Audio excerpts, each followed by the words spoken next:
আসসালামু আলাইকুম গাইস, দেখেন আমরা কক্সবাজার সমুদ্র পাড়ে আসছি। তো এদিকে শুনলাম অনেক ভাইরাল লোকজন এসেছে।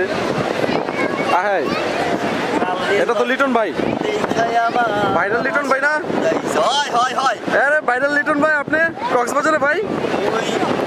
আপনি কি অবাক হইতাছেন মনে দেখিয়া? না না ভাই, অবাক তো হওয়ার কথাই ভাই, আপনি কক্সবাজারে ভাই, এটা তো আসলে মেনে নেওয়া যায় না ভাই।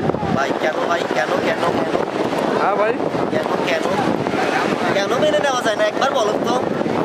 না না ভাই, আপনি তো নোয়াখালীতে থাকেন ভাই, তাহলে আপনি কক্সবাজার আসলেন ভাই, এটা আসলে একটু অবাক করার ব্যাপার না? আই আপনাদের কইছে কোনো বেটা আই দাঁড়াইতে পারে না, বুঝছেন?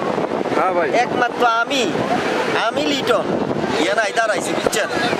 এলা বুঝেন কক্সবাজার আইসে আমার কি পরিমাণে আশা পুরাইছে।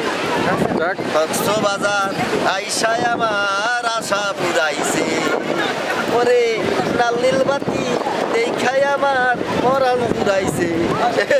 দেখেন তো ভাই, কেউ পারবে? লিটন ভাই, মোর কোনো বান্ধবী নাই, মুই কিন্তু একলাই আইছি, বুঝছেন?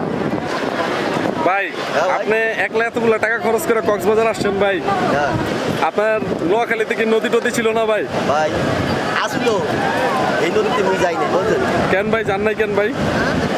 ওই এনে দেখে মনে করেন বড় বড় মাছ পাওয়া যায় না, এখানে চিন্তা করলাম আইসা কক্সবাজারে ওই যে ভাজা পোড়া মাছ খাওয়ায় না ওইগুলো তো পচা মাছ ভাই।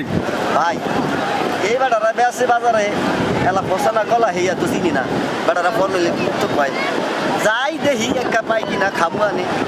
কক্সবাজার আইসা যদি মোর আশাটা না পুরাইতে পারি তাহলে হবে কেন কি ভাই, আপনি একলা আসছেন, আরেকজন সাথে নিয়ে যাওয়ার প্ল্যান আছে নাকি ভাই? ভাই খুবই মোর তো বড় ইচ্ছা আছে কক্সবাজার আইসা ওই একসেস সুন্দর একটা মাইয়া যদি পাই একবারে লইয়া যাবো গরু। যাক গাইস, লিটন ভাইয়ের জন্য দোয়া করবেন, লিটন ভাই যাতে সুন্দর একটা মেয়ে পায়। বাই বাই গাইস, ভালো থাকুন, সুস্থ